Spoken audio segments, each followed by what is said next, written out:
Rebecca Hall. The reason why I got into this business, in part, was to try and understand characters who are difficult to understand. I think it's very easy to universalize, or to humanize, rather, characters who are heroic and virtuous and kind. It's much harder to humanize the ones that we'd rather turn our backs on or that we don't understand. One of your most recognizable roles was Vicky, working with Woody Allen. I was rather shocked to get the whole script. It arrived in a brown manila envelope with a typewritten note on an old typewriter. I could tell because of the font, which said, "Dear Rebecca, here's the script. I think you'd be great in the role of Vicky. Best Woody." Plus, The Evil Dead's Bruce Campbell. You try and shake that thing off, best known as. Guess what? I'm going to take the best known as and I'm going to ride it into the dirt now. I'm going to take that character because, someone said the other day, "Aren't you tired of playing Ash?" I'm like, are you kidding me? We're just getting started. All next on Larry King Now.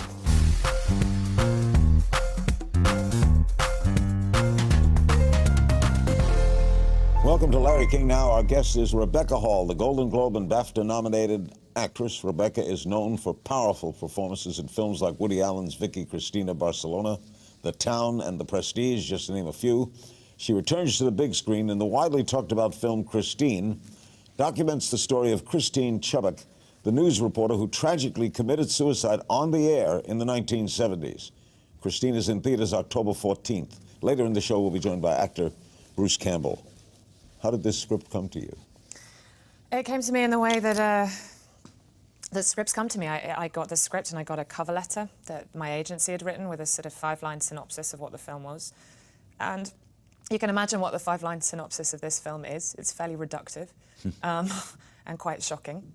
And my first instinct was, I was challenged by it. And I thought, it's interesting in a way. This is based on a true story. And were it not for this film, those sort of 5 lines of reductive, this shocking thing, is how she lives. Like, she lives on the internet, on a list of the 10 most shocking things that ever happened on television or whatever, and without the film, that's how she will remain. So I felt compelled, I suppose, to read it, to see how it was dealt with. Did you talk to anyone who knew her?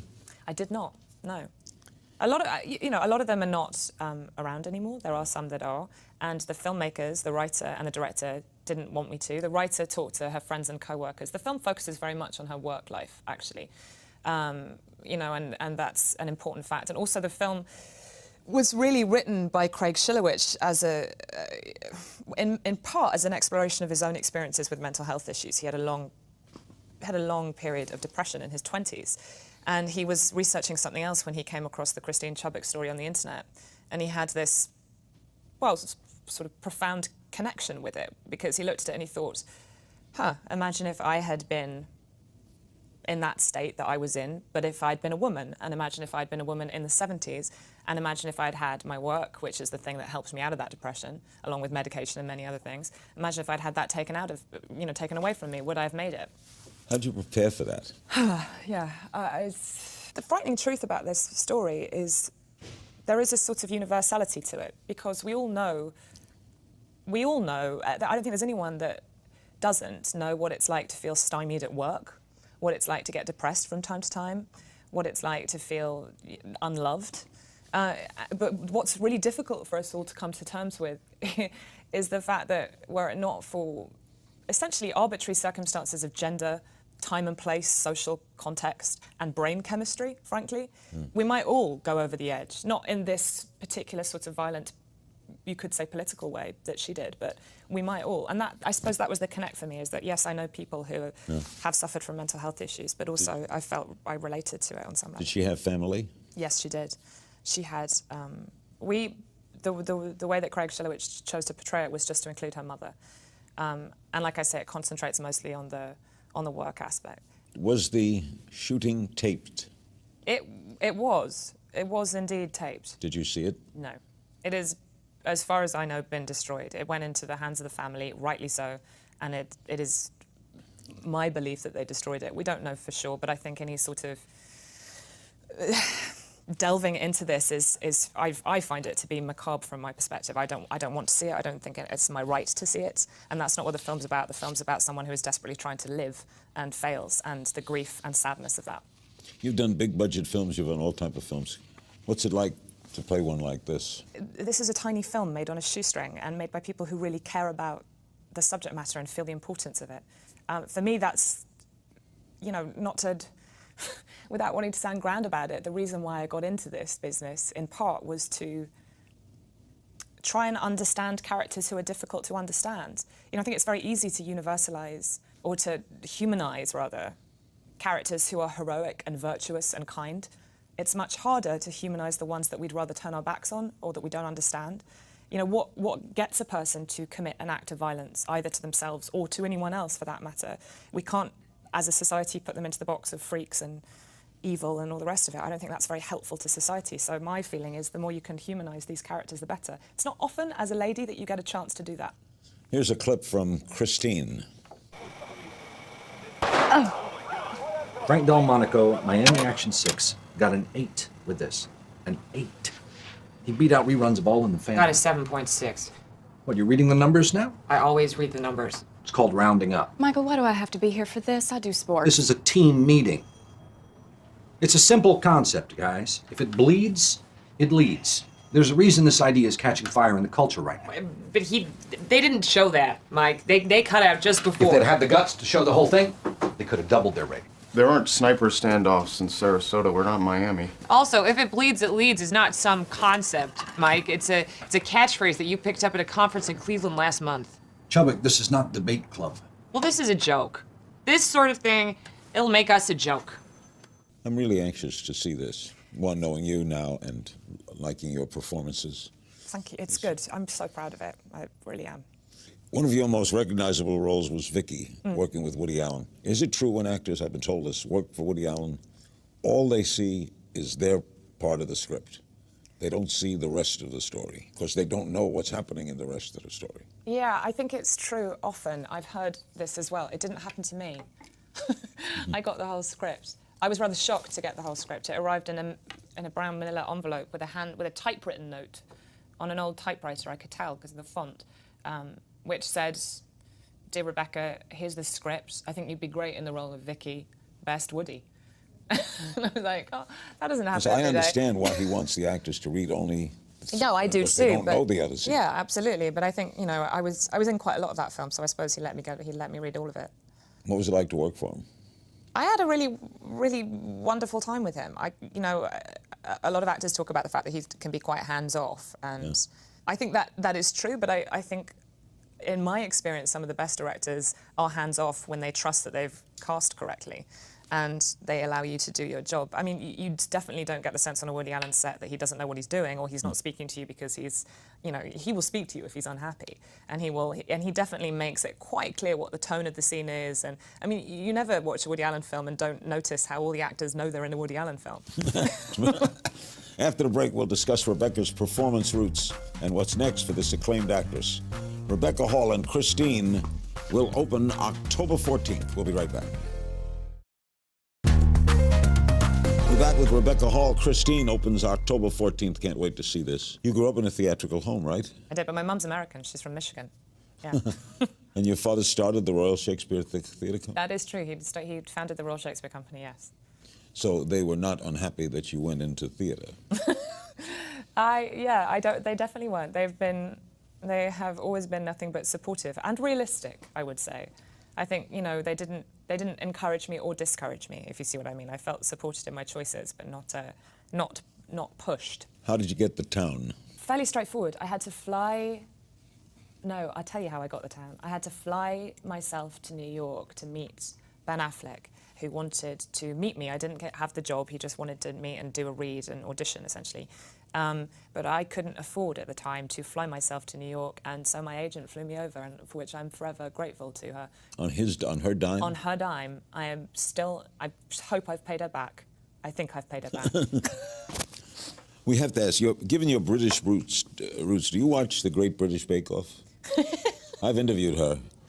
She's an amazing woman. Mary Berry? Yeah. You have? Oh, in England. I'm heartbroken about her leaving. No, she's heartbroken. She doesn't want to go to Channel 4. It's moving from BBC to Channel 4. I know all about this. I'm married to an American, and I forced him to watch the Bake Off as an example, to try and explain to him some of the more, I guess, the kind of, you know, charmingly twee side of British culture, and like to explain to him what bunting and cake That's and their scones and biggest show, biscuits was. And he became obsessed with it. So we both avid watchers of Bake Off. So Channel 4 took the show, right? I know. I don't really know. And without Mel and Sue as well. No Mel and Sue, no Mary Berry. So how's it going to work without them? Frankly, I'm at a loss. I don't know how you can replace Mary Berry with anyone, unless it's Judi Dench or the Queen, maybe. That's my top picks. She's quite a lady. I had fun with her. She's great. Hard to believe. Are you very involved in the United States presidential election? Yeah, how can you not be? I mean, I'm half American, I'm living here. So what do you think? I think I'm with her. That's all I can say. I mean, I don't really know what else you can think beyond that.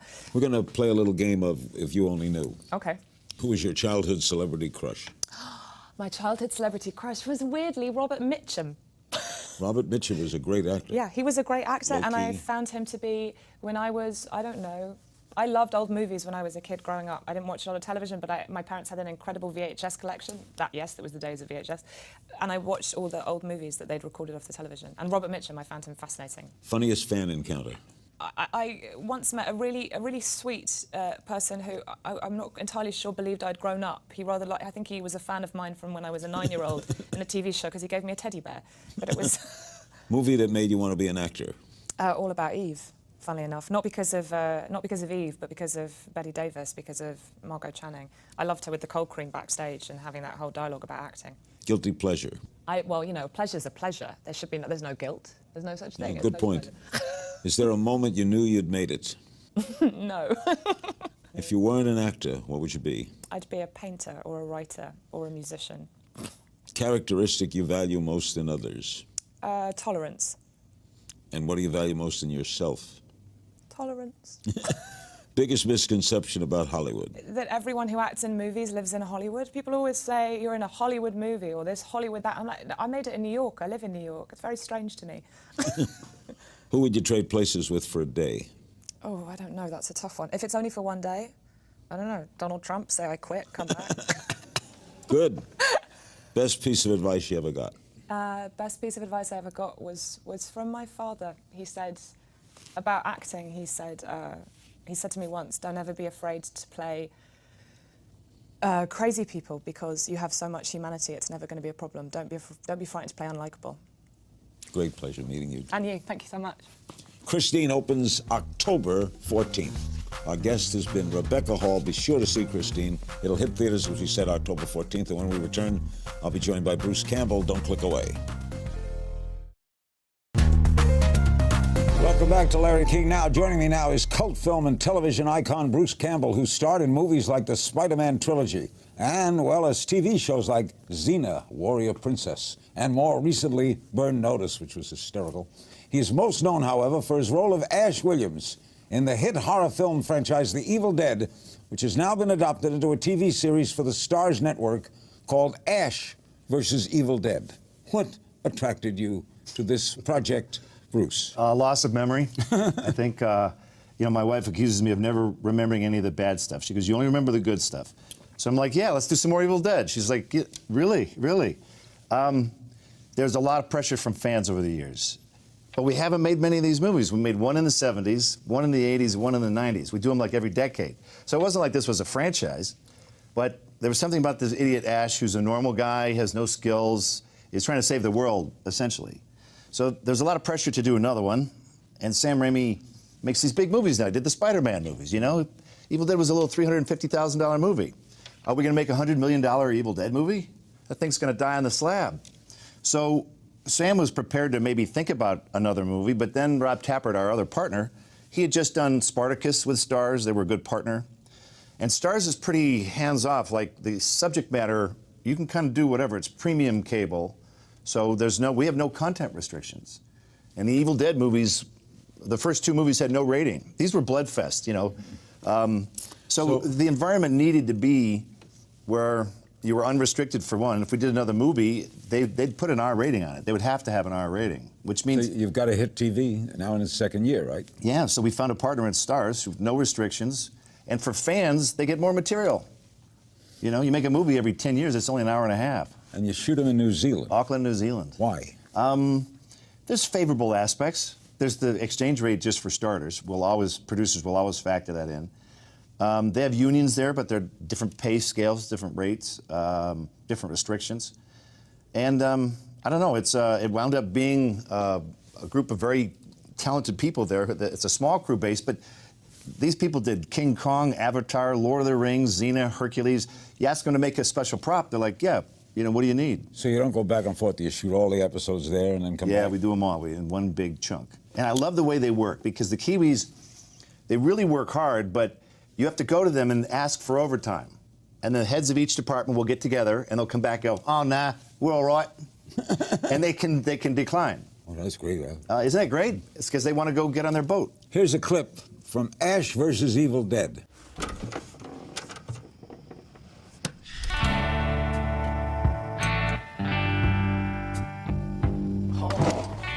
Sweet room, Jefe.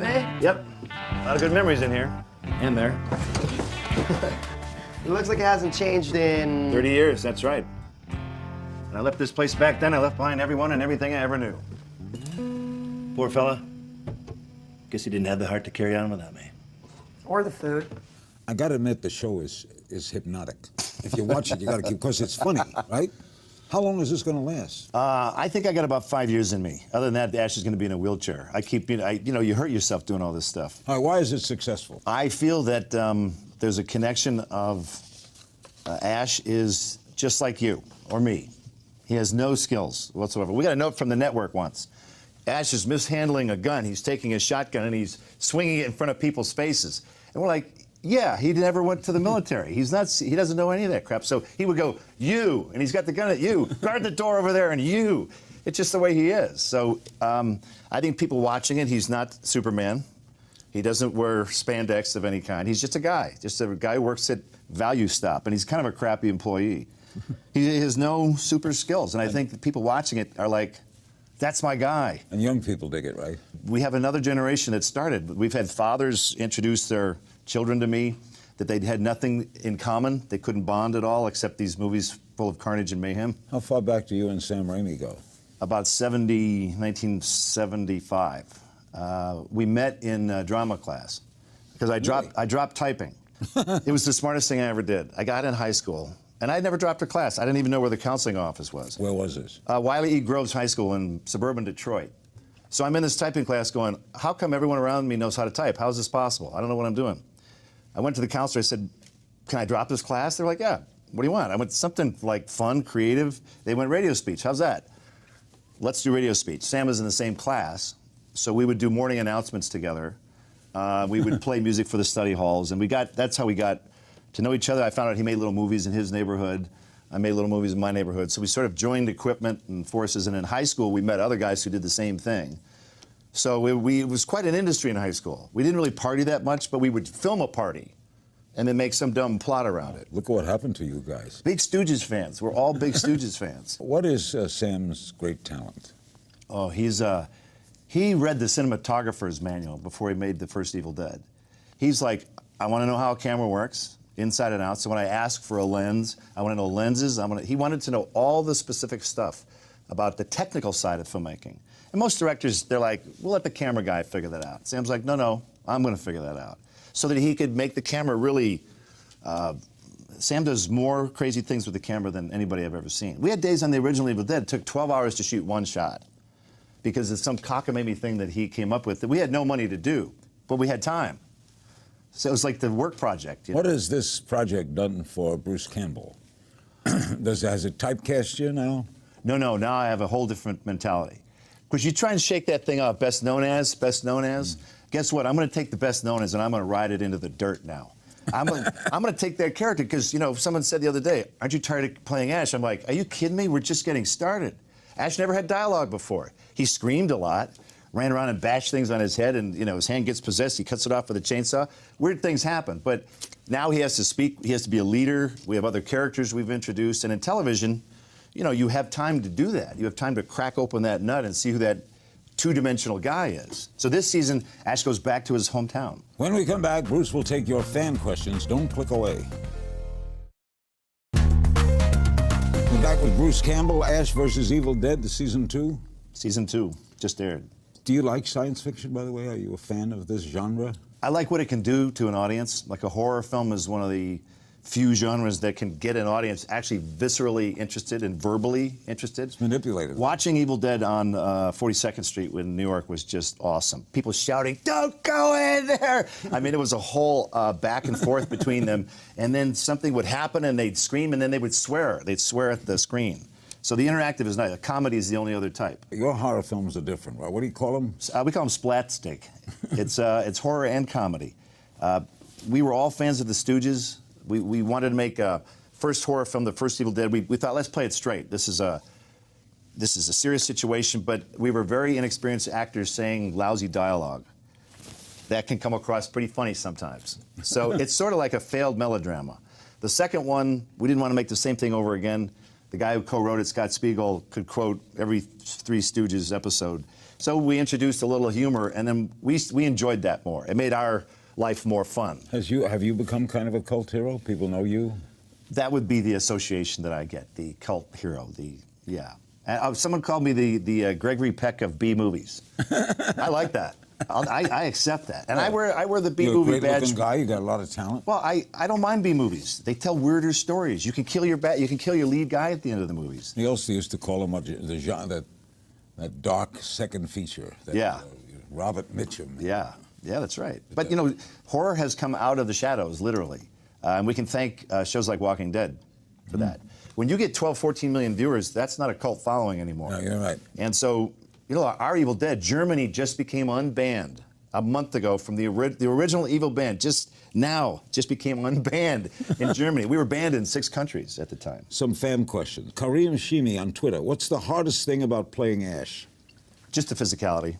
I pulled a hamstring this year fighting stunt guys. You know, there's just, and you forget. Get hurt? Yeah, sure. There's a scene where I'm supposed to get hit by my own car. And I see him lining up the shot with the stunt guy, and I went, well, if the camera's inside the car, isn't that my face that is supposed to go splat on the windshield? They're like, yeah. So how are you going to do that? Well, we'll have a separate shot, and you'll just come up and do that. I went, why don't you just, let me do it. Let me do it. So we did it. It works fine, but then you forget all the other angles they have to do. It's not just one shot. I'm doing this all afternoon. So after about the 5th time, I'm like, that was stupid. I think I won't do this anymore. But I have I always give credit to my stunt guy, Raicho Vizelev from Bulgaria. That's your guy. He's the hardest working man in show business. And Amy Marie Lilly on Twitter. Is it hard to be that sexy? No, that's easy. That's the easy part.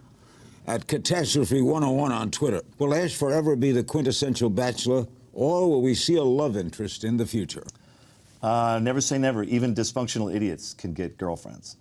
We know that from life. So I think he will. But people get too close to Ash, they don't last that long. Like you want Ash in your foxhole during World War II, but only for a little bit. Then you got to get out of there because you will get killed. What are the writers like on this show? They're good. They're challenged because they have to write action, they have to write horror, and they have to do comedy. So it's Not a easy. 3-tiered thing. And some writers are great at the one-liners, but they couldn't tell you a story arc if they had a gun to their head.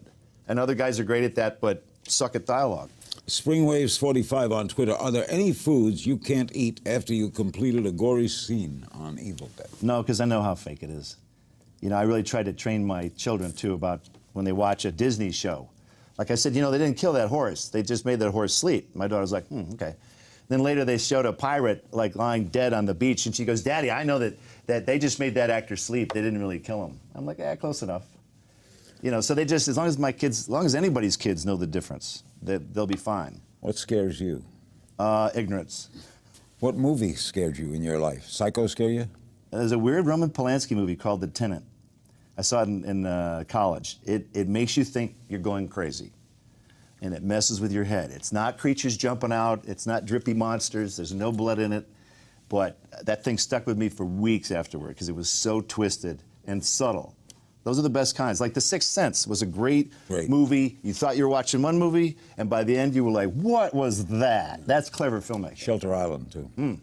Thinks he's the FBI. Yeah. The whole movie. Yeah, we have this season, we get into that, too, because the evil creatures he's fighting against, they come on different levels. Horror works on many levels. So we have an episode I call Ash Flew Over the Cuckoo's Nest. They're trying to make him go crazy. Not far trip, Bruce.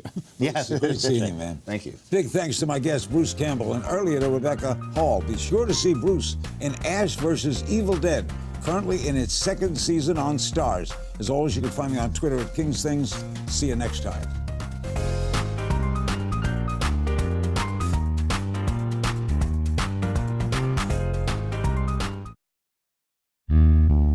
On Larry King Now, Golden Globe-nominated actress Rebecca Hall. The reason why I got into this business, in part, was to try and understand characters who are difficult to understand. I think it's very easy to universalize, or to humanize, rather, characters who are heroic and virtuous and kind.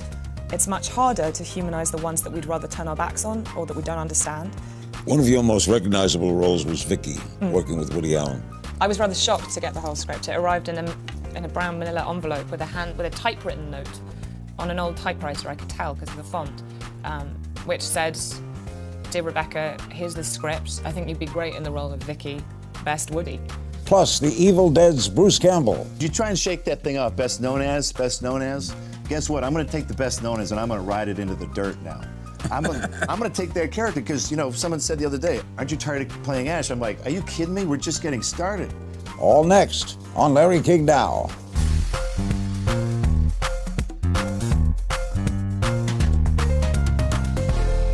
Welcome to Larry King Now. Our guest is Rebecca Hall, the Golden Globe and BAFTA-nominated actress. Rebecca is known for powerful performances in films like Woody Allen's Vicky Cristina Barcelona, The Town, and The Prestige, just to name a few. She returns to the big screen in the widely talked about film Christine, documents the story of Christine Chubbuck, the news reporter who tragically committed suicide on the air in the 1970s. Christine is in theaters October 14th. Later in the show, we'll be joined by actor Bruce Campbell. How did this script come to you? It came to me in the way that scripts come to me. I got the script and I got a cover letter that my agency had written with a sort of 5-line synopsis of what the film was. And you can imagine what the 5-line synopsis of this film is. It's fairly reductive and quite shocking.